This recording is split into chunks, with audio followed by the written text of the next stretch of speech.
तुझसे मिलने। देखिए चित्रहार सोमवार से शुक्रवार शाम 5:30 बजे सिर्फ डीडी नेशनल पर। नमस्कार, मैं हूं जया सिन्हा और रंग तरंग के एक और बहुत ही खास अंक में आप सभी का स्वागत है, जहां पर हम आपको रूबरू कराते हैं भारत की कला, संस्कृति और विरासत के अनगिनत रंगों से, और साथ ही ये बात कहने का प्रयास करते हैं कि कला अभिव्यक्ति का एक बेहद सशक्त माध्यम है। इस वक्त मैं मौजूद हूं एक बेहद खास प्रदर्शनी में, विख्यात आर्टिस्ट सीमा कोहली की प्रदर्शनी with her hair running wild. अपनी कला के जरिए, अपना कृतियों के जरिए सीमा कोहली वर्षों से समाज में हो रहे भेदभाव और कुरीतियों के खिलाफ आवाज उठाती आई हैं, और साथ ही ये संदेश देती आ रही हैं नई पीढ़ी को कि आप कला के माध्यम से अपनी सोच को जरूर विश्व के सामने रखें, और यही प्रयास हमारा रंग तरंग के जरिए भी होता है। तो आज का अंक बेहद खास है, जहां पर मुलाकात होगी एक से बढ़कर एक कलाकारों से। तो देर कैसी, आइए शुरुआत करते हैं कार्यक्रम की। आज ऐसी कई संस्थाएं हैं जो भारत की शास्त्रीय कलाओं को, भारत की विरासत को युवा पीढ़ी तक पहुंचाने में कार्यरत हैं। ऐसी एक संस्था है सिमीपैक। हाल ही में सिमीपैक ने राजधानी दिल्ली में एक हिंदुस्तानी शास्त्रीय संगीत कॉन्सर्ट का आयोजन किया। इस शाम का सबसे यादगार लम्हा वो था जब पद्म भूषण से सम्मानित शास्त्रीय गायिका शन्नू खुराना को लाइफ टाइम अचीवमेंट अवार्ड से सम्मानित किया गया। इस मौके पर हमने की एक्सक्लूसिव बातचीत शन्नू खुराना से, और गुरु माँ ने इस मौके पर उस दौर की यादों के साथ साथ नई पीढ़ी को संदेश देने का काम भी किया। सिमीपैक ट्रस्ट द्वारा राजधानी के त्रिवेणी कला संगम में अपने 14वें सालाना कॉन्सर्ट का आयोजन किया गया। शास्त्रीय संगीत को समर्पित इस उत्सव में देश भर से जुटे एक से बढ़कर एक कलाकार। इस कॉन्सर्ट की खास बात थी पद्म भूषण विदुषी शन्नू खुराना की उपस्थिति। इस मौके पर उन्हें लाइफ टाइम अचीवमेंट अवार्ड से सम्मानित किया गया। डीडी न्यूज से एक्सक्लूसिव बातचीत में शन्नू खुराना ने ये कहा कि आज भी वो उस दौर की सुनहरी यादों को आगे लेकर चल रही हैं। उम्र के इस पड़ाव पर भी उन्होंने सीखने की प्रक्रिया को जारी रखा है और नए सुरों की तलाश में लगातार जुटी रहती हैं। इस कॉन्सर्ट को आर्ट पटियाला संगीत रिसर्च अकेडमी, पीपल्स फाउंडेशन द्वारा संयुक्त रूप से आयोजित किया गया, और कार्यक्रम में हरीश चंद्रपति, आबिर हुसैन, मिथिलेश डा और प्रख्यात तबला वादक शैलेंद्र मिश्र सरीखे कलाकारों ने शिरकत की।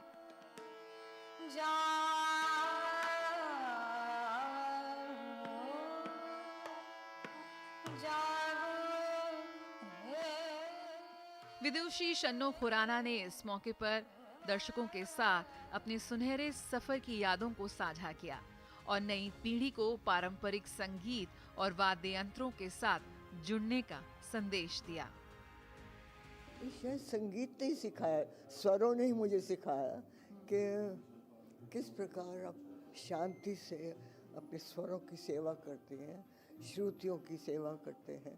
क्योंकि जब स्वर नहीं लगता है ठीक, तो मैं कोशिश करती हूँ क्यों उसको फिर करूँ। बहुत कुछ बातें हैं जो शायद मैं विद्यार्थियों को बताना चाहूँगी कि क्या करना चाहिए, क्या चीज़ है जो आज सामने नहीं आ रही, और उससे ये अच्छी बात नहीं है।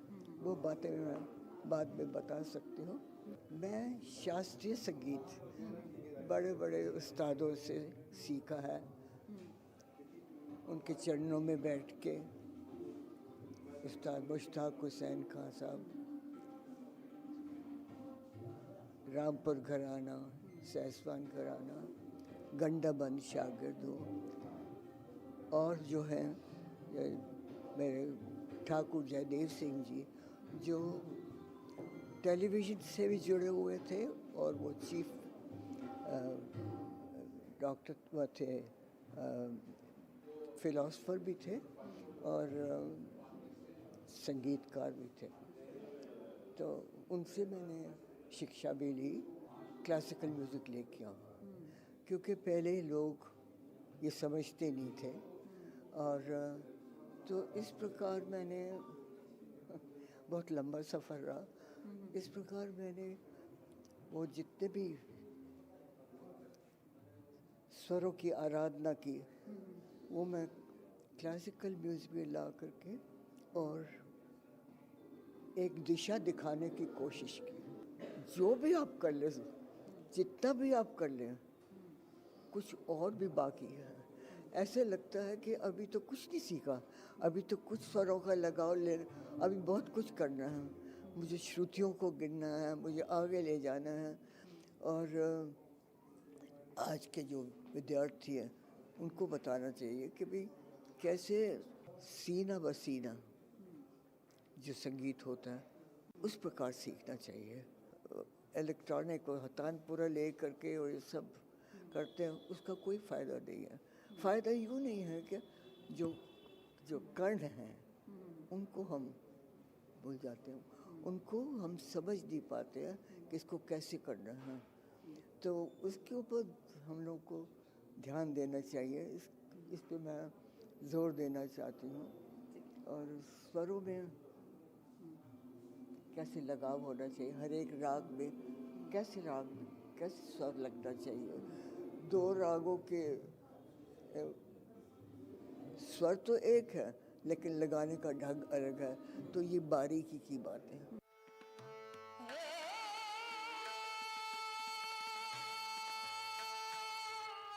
यकीनन दर्शकों की जुटी भीड़ ने इस बात को एक बार फिर साबित किया कि शास्त्रीय कलाओं की ओर दर्शकों का रुझान आज भी कम नहीं हुआ है।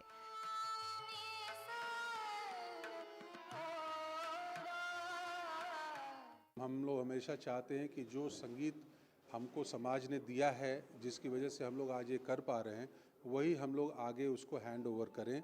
उसी प्रयास में हम लोग इस ऑर्गेनाइजेशन के तहत हैं, ताकि हमारी जो प्राचीन परंपरा है, मैं भी खुद भी जिस परंपरा से आता हूँ, बनारस और फर्रुखाबाद, उस घराने को हम चाहते हैं कि यंग जनरेशन के लोगों में पहुँचे। हमारा इसमें ओल्ड और न्यू का एक गंगा जमुना दोनों को जोड़ने की बात है, जो हम कोशिश कर रहे हैं कि जो नए लोग हैं वो कैसे, जैसे इस बार हम लोगों ने लाइफ टाइम अचीवमेंट अवार्ड हमने दिया विदुषी सन्नो देवी खुराना को।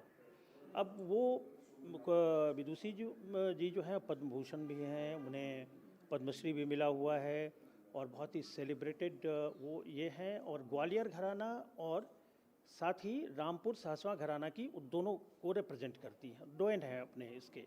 शन्नो जी को लाइफ टाइम अचीवमेंट अवार्ड से सम्मानित किया गया है इस साल।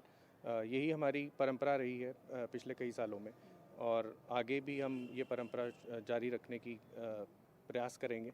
और ये है कि हमें सपोर्ट चाहिए सबका।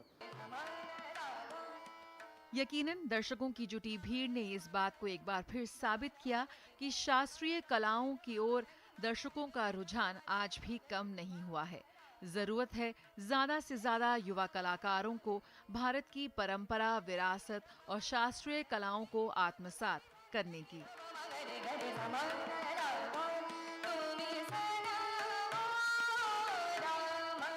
जया सिन्हा, रंग तरंग, डीडी न्यूज।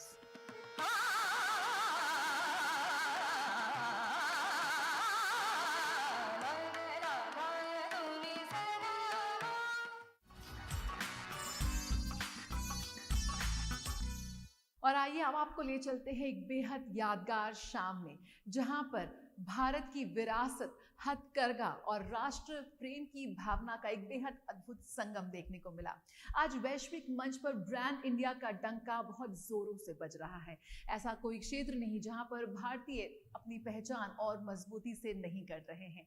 इसी कड़ी में अंतर्राष्ट्रीय क्राफ्ट्स मेला में एक शाम समर्पित रही भारत के हस्तकरघा, भारत की कारीगरी और उन कारीगरों के नाम जो लगातार संरक्षित कर रहे हैं भारत की लुप्त होती कला और कारीगरी को। साड़ीज ऑफ इंडिया निशास कारीगरी द्वारा प्रस्तुत इस बेहद खास फैशन शो में साड़ीज सेंटर स्टेज पर नजर आई, लेकिन हर एक साड़ी एक कैनवस के रूप में प्रदर्शित की गई, जिसपे हर साड़ी में हमारे देश की कला और संस्कृति का एक बेहद खूबसूरत नमूना पेश किया गया। विरासत, हस्तकरघा और राष्ट्रीय भावना का अद्भुत संगम। शिखर्स कारीगरी ने अंतर्राष्ट्रीय क्राफ्ट मेले में एक अत्यंत भावनात्मक और कलात्मक फैशन शोकेस प्रस्तुत किया। जिसने रैंप को केवल फैशन का मंच नहीं बल्कि भारत की कलात्मक आत्मा और सामूहिक चेतना की जीवंत अभिव्यक्ति बना दिया। ये सिर्फ एक फैशन शो नहीं था, बल्कि एक सांस्कृतिक यात्रा थी, जहां हर साड़ी समय, परंपरा और उन कारीगरों के श्रम की कहानी कह रही थी, जिन्होंने हफ्तों और महीनों की साधना से इन्हें रचा।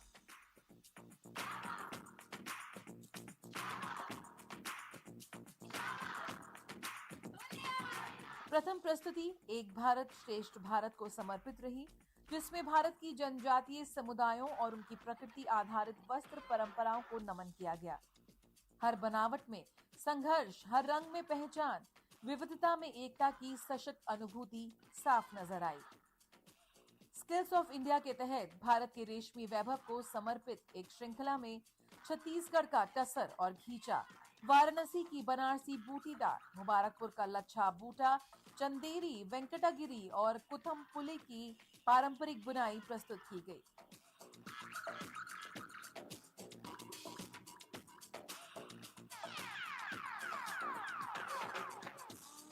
मशीनों की तेज रफ्तार से दूर मानवीय स्पर्श की गरिमा को संजोए हुए हर साड़ी क्राफ्ट्समैनशिप का प्रमाण बनी।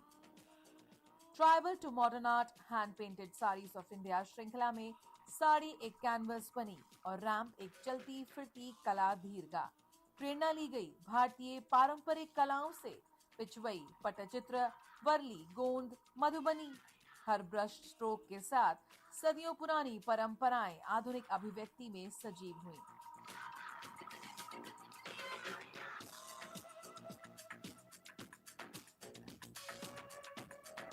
Today's fashion show is all about India's rich heritage and spirit of our artisans. जो इंडिया का कल्चर है, जो आर्ट है, इंडिया लेवल पे, ग्लोबल लेवल पे लोगों तक पहुंचाने का काम ये ब्रांड कर रहा है। और ये आज का फैशन शो इंडिया के आर्टिस्ट और वीवर्स को लेके आगे बढ़ रहा है। उनकी जो साड़ीज़ हैं वो हैंड पेंटेड है, हैंडलूम है, और जितने भी आर्टिस्ट हैं उन्होंने इतनी मेहनत करी है इन साड़ीज़ पे, जो हमारे कल्चर, हमारी प्राइड, हमारी हेरिटेज को सब कुछ इकट्ठा लेके आता है और आज एक फैशन के तौर पे वो प्रेजेंट कर रहे हैं। शाम का grand finale pride of India operation Sindoor एक अनूठी फैशन श्रद्धांजलि के रूप में सामने आया। ये प्रस्तुति एक ऐसे समकालीन क्षण से प्रेरित थी जिसने राष्ट्र को शोक, संकल्प और साहस की भावना में एकजुट किया। ये विशेष श्रृंखला वंदे मातरम गीत के 150 वर्ष पूर्ण होने के ऐतिहासिक पड़ाव के साथ भी जुड़ी रही।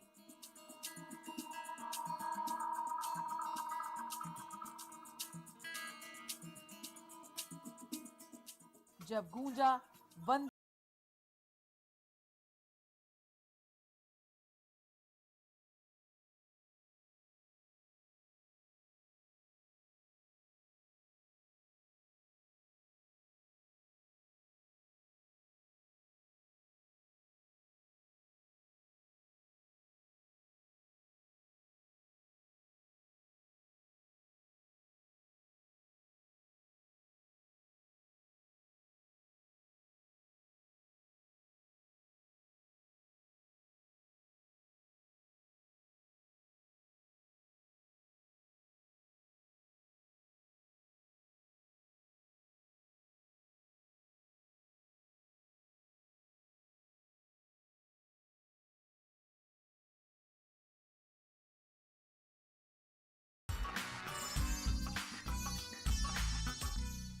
फेस्टिवल ऑफ न्यू कोरियोग्राफीज, एक ऐसा कला उत्सव जहां पर आज की नहीं बल्कि आने वाले भविष्य की तैयारी देखी गई। कैसे कला के नए रूप सामने आ रहे हैं, कैसे नवाचार के जरिए आज कला के विभिन्न आयामों को दूर दूर तक पहुंचाने का प्रयास जारी है। डॉक्टर सोनल मानसिंह द्वारा क्यूरेट किए गए इस उत्सव में हर शाम बेहद यादगार रही। आइए आपको दिखाते हैं इसकी एक झलक।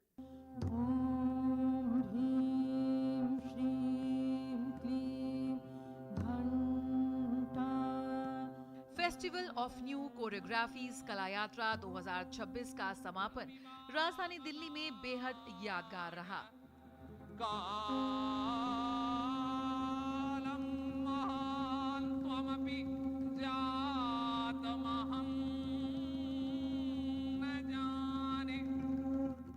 दिल्ली सरकार के कला, संस्कृति एवं भाषा विभाग, centre for Indian classical dances और डॉक्टर सोनल मानसिंह द्वारा संयुक्त रूप से प्रस्तुत ये 5 दिवसीय महोत्सव में देश भर के दिग्गज कलाकारों ने शिरकत की। सीता मैया का प्रेम गूंजता सुबह और शाम, मन के मंदिर में विराजे प्रभु के वो छवि, सिंहासन पर विराजे मानो जैसे उदित रवि। शासन, गुरु परंपरा और रचनात्मक दृष्टि के दुर्लभ संगम को दिल्ली वासियों ने खूब सराहा। परंपरा और समावेशिता का संगम नजर आया समापन संध्या पर, जब 2 प्रभावशाली नृत्य प्रस्तुतियां मंचित हुईं।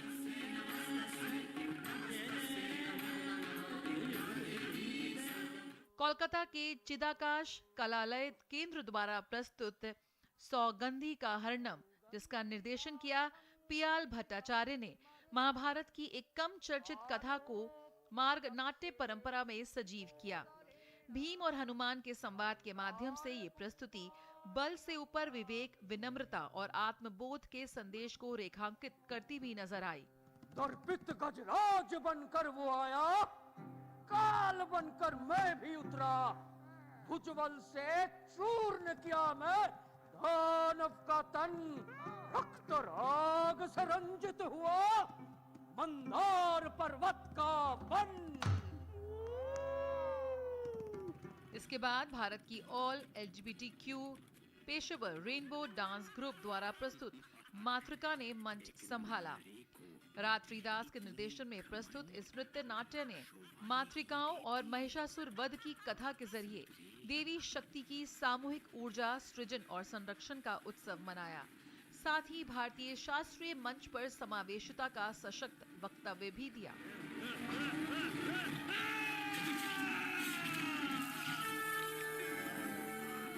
आप सोचिए कि दिल्ली सरकार ने कितना बड़ा ये काम किया है, संस्कार, संस्कृति, कला, इस सब को प्रोत्साहन देने का। कि नई प्रस्तुतियाँ जब तक नहीं होती रहेंगी तब तक कला का प्रवाह, फिर वो जैसे बांध देते हैं ना कि वही का वही करो, वही का वही करो, सबको पसंद है, तो उसमें बढ़त नहीं होती है, नई ऊर्जा नहीं आती है, नए कलाकार नहीं आते, नए विचार नहीं आते हैं। और कला तो ऐसी है भारतवर्ष की विशेष करके कि वो आगे चलती रहती। परंपरा हम कहते हैं ना, परम अपरम, एक एक कदम आगे। That is the real meaning of परंपरा। हाँ, ट्रेडिशन एक अलग चीज़ है। तो ये परंपरा को आगे बढ़ाने वाला ये काम है।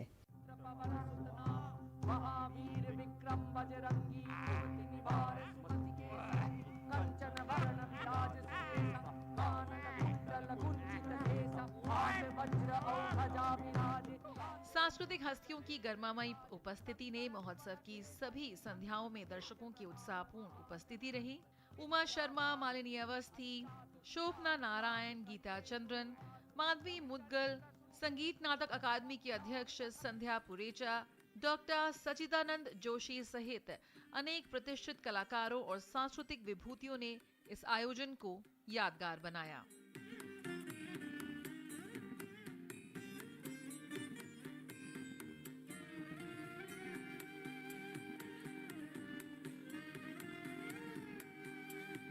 कला यात्रा 2026 ने एक बार फिर ये साबित किया कि भारतीय शास्त्रीय नृत्य केवल परंपरा नहीं बल्कि निरंतर विकसित होती जीवंत सांस्कृतिक शक्ति है।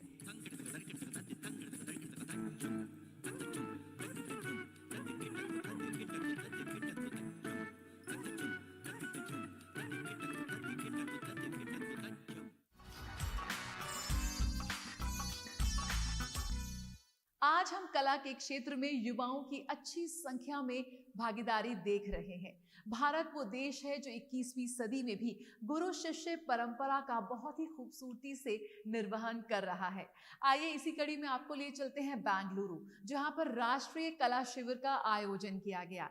यहाँ पर बड़ी संख्या में देश भर से युवा कलाकारों ने हिस्सा लिया और सबसे खास बात ये रही कि भारत की प्राचीनतम कला पद्धतियों को यहाँ पर प्रस्तुत किया, यानी कि युवाओं को हमारी प्राचीनतम कलाओं को देखने समझने का एक अवसर मिला।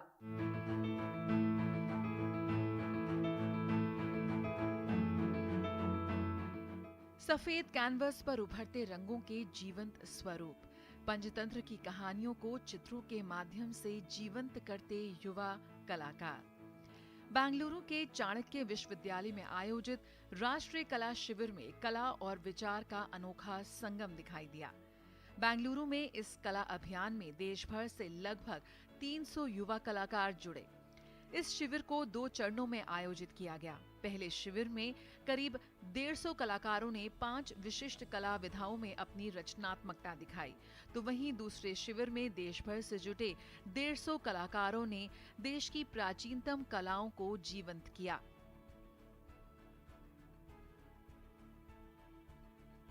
इस शिविर की सबसे खास बात थी पंचतंत्र की कथाओं पर आधारित लगभग 1000 पेंटिंग्स। इन चित्रों में राजनीति, नेतृत्व, प्रबंधन और मानवीय व्यवहार की झलक दिखाई दी। हर पेंटिंग एक संदेश देती हुई दिखी। मैसूर पेंटिंग, केरल म्यूरल, महाराष्ट्र की लोक कला और कलमकारी शैली, सभी विधाएं यहाँ सजीव उठी थीं। कलाकार पारंपरिक कला को आधुनिक सोच से जोड़ते हुए दिखे, तो वहीं तंजावुर म्यूरल शैली विशेष आकर्षण का केंद्र रही।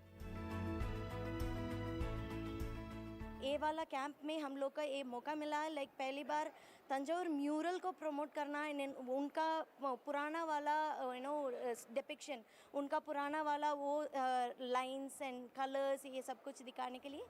तंजावुर म्यूरल शैली में एक पेंटिंग तैयार करने में 2 से 3 दिन लगते हैं और हर चित्र एक अनुभव बन जाता है। ये चोला म्यूरल में सबसे एक महत्वपूर्ण पेंटिंग है और ऐसे बहुत सारे पेंटिंग बृहदीश्वर टेम्पल में आप देख सकते हो। यहाँ आप जो पेंटिंग देख सकते हो ये सब रियल पेंटिंग है जो बृहदीश्वर टेम्पल में ही है। इसका हम लोग पैनल पेंटिंग बोलते हैं। केरल में पेंटिंग की एक खास परंपरा है। कलाकार पूरी पेंटिंग बना लेते हैं लेकिन आंखें अंत में बनाते हैं। उससे पहले गुरुजनों द्वारा पूजा कराई जाती है और फिर अंतिम स्पर्श के रूप में आंखें बनाई जाती हैं। तभी इस चित्र को पूर्ण माना जाता है।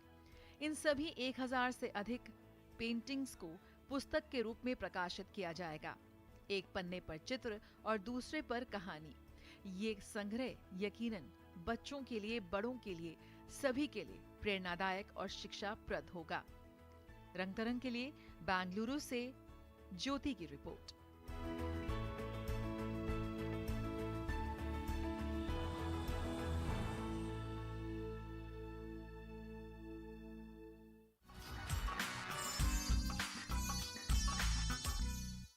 अपनी कला के जरिए, अपनी चित्रों के जरिए एक कलाकार एक लंबी यात्रा पर निकल पड़ता है और दर्शक के रूप में हम उसके सहयात्री बन जाते हैं उस प्रदर्शनी में शिरकत कर।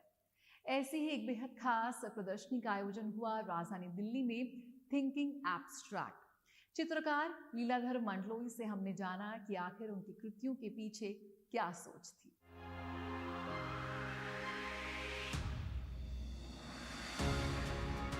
दिल्ली के सांस्कृतिक परिदृश्य में कला की एक नई सोच, एक नया विमर्श देखने को मिला जब राजधानी के प्रतिष्ठित CSOI में थिंकिंग एब्स्ट्रैक्ट शीर्षक से एक अनोखी कला प्रदर्शनी का आयोजन किया गया। ये प्रदर्शनी चित्रकार और आकाशवाणी और दूरदर्शन के पूर्व महानिदेशक लीलाधर मंडलोई के विचारों, भावनाओं और अंतर्मन की अभिव्यक्ति है।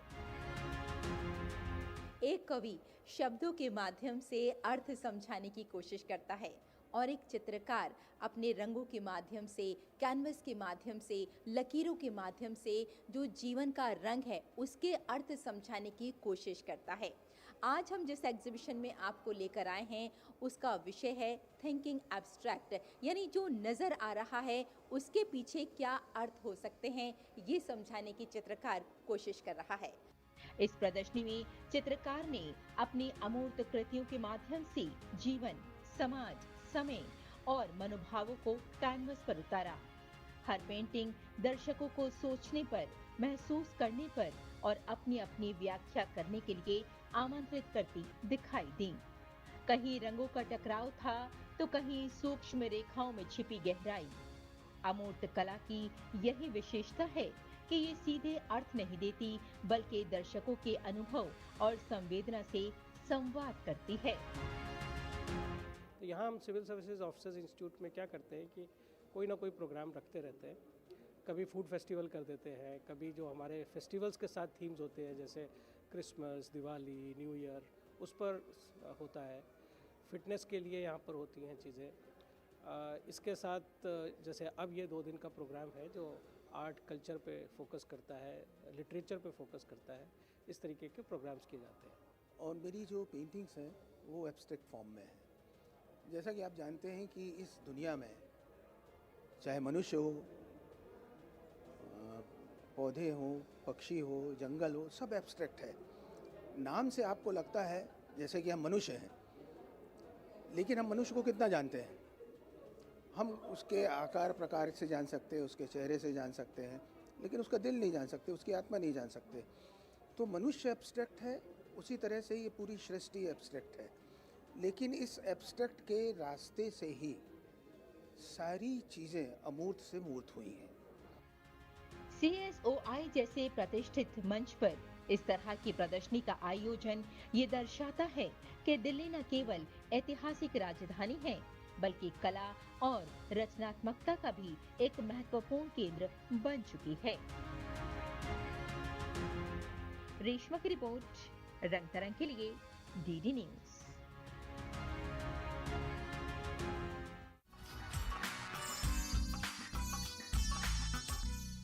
उम्र के इस पड़ाव पर विदुषी शन्नु खुराना का ये कहना कि अभी तो बहुत कुछ करना बाकी है, अभी तो ढेरों सुर लगाने बाकी हैं, यकीनन अपने आप में एक मिसाल है और हम सभी के लिए प्रेरणा है। हम सभी को कुछ कर गुजरने के लिए एक बार फिर वो वही जोश हमें देती भी नजर आती है।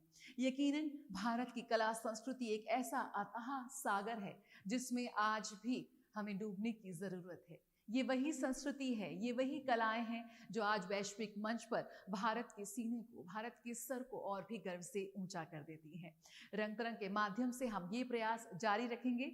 फिलहाल आज के इस कार्यक्रम में इतना ही। मुझे और मेरी पूरी टीम को दीजिए इजाजत। नमस्कार।